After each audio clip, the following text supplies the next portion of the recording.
Alors je vous propose de voir maintenant comment on va préparer à la fois la petite toile que j'ai préparée dans une autre vidéo et que j'ai agrafée et le panneau de craft tendu avec du craft gommé. Vous n'allez pas préparer les deux de la même manière. Sur la toile, il est indispensable de faire un encollage. J'ai donc sorti du congélateur, voir la vidéo sur la colle de peau, j'ai sorti un peu de colle de peau que je vais aller mettre à fondre maintenant au bain-marie. Et pour le papier, on passera directement un gesso. Le gesso, c'est un apprêt blanc qui permet de faire une couche qui adhère bien sur le support et sur lequel accroche parfaitement bien la peinture, par exemple la peinture à l'huile. Ici, on aura un encollage d'abord pour nourrir la fibre de la toile, plus un gesso pour créer une surface prête à recevoir les couches de peinture. Alors je pars faire ça et je reviens quand c'est chaud.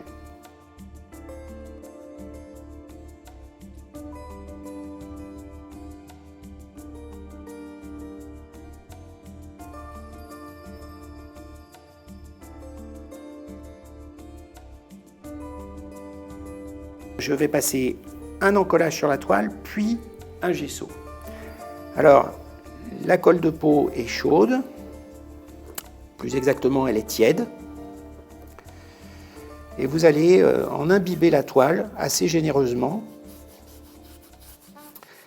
Si vous avez l'intention de peindre sur les tranches de la toile, ce qui n'est a priori pas l'idée de départ, vous pouvez encoller également la tranche.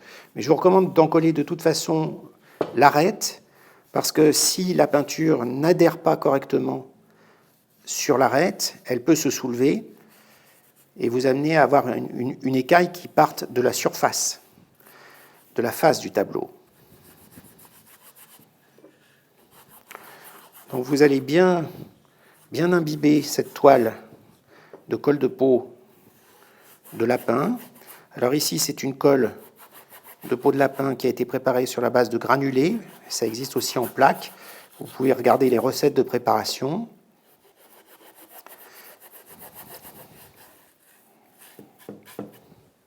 J'utilise pour ça un pinceau de peinture en bâtiment, mais de bonne qualité. C'est un pinceau en fibre synthétique. Vous avez ces pinceaux à fibre bleue comme ça, qui sont très repérables, qui sont excellents, qui ne s'usent absolument pas. Ils sont d'une grande solidité et je vous les recommande vivement. Et vous pouvez aussi le faire avec un spalter.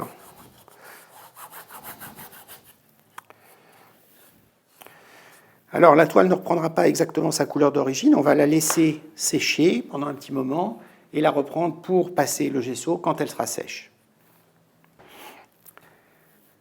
Cette petite toile qui a reçu une couche d'encollage à chaud est maintenant parfaitement sèche et on va pouvoir passer dessus une première couche de gesso. Alors c'est une couche relativement diluée pour qu'elle rentre bien dans la fibre et les couches suivantes seront un petit peu plus épaisses.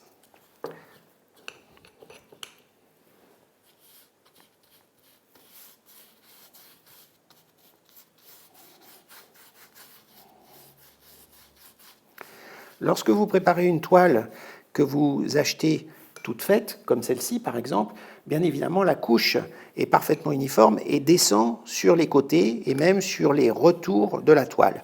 Alors ici, je ne vais pas le faire pour plusieurs raisons. La première, parce que d'abord parce que ce n'est pas utile. La raison, l'explication dans les toiles qui sont faites de cette manière-là, c'est qu'elles sont faites à partir de largeur de tissu très grande et donc les retours sont déjà préparés avant d'être tendus. Puisque nous avons tendu la toile avant de la préparer, il n'est pas nécessaire de descendre complètement sur les côtés.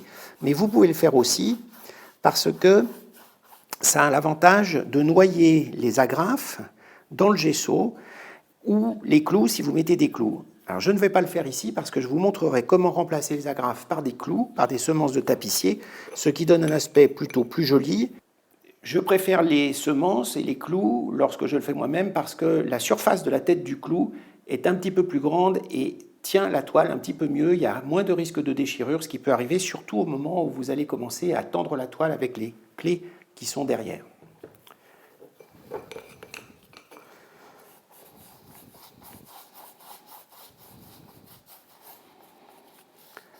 Alors essayez d'éviter qu'il y ait des bulles et des parties qui n'aient pas reçu de gesso.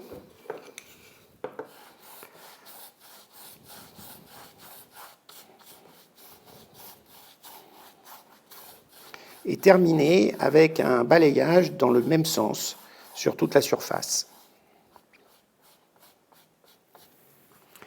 Voilà, vous pouvez laisser sécher jusqu'à la deuxième couche. Alors la deuxième couche est un petit peu plus épaisse. Disons comme un fromage blanc très liquide, un fromage blanc battu. La première couche, une fois sèche, vous pouvez passer la deuxième couche de gesso qui commence à blanchir très nettement, d'autant que vous passez une couche un petit peu plus épaisse.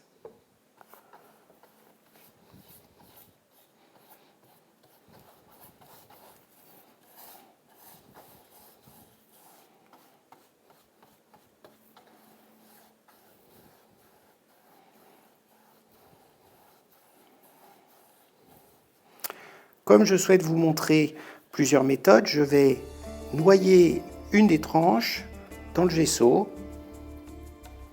y compris les agrafes, et sur les autres tranches, je vous montrerai une autre manière de procéder.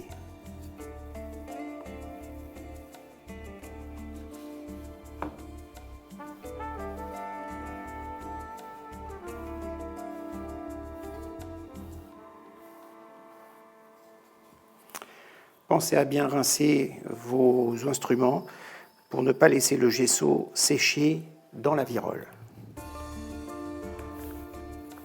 Je vais passer comme ça encore un certain nombre de couches en fonction de ce que je veux obtenir et je vous montrerai le résultat final, mais c'est toujours la même méthode, une couche après l'autre et de plus en plus épaisse jusqu'à prendre le gesso tel que vous l'avez à la sortie du seau. À bientôt.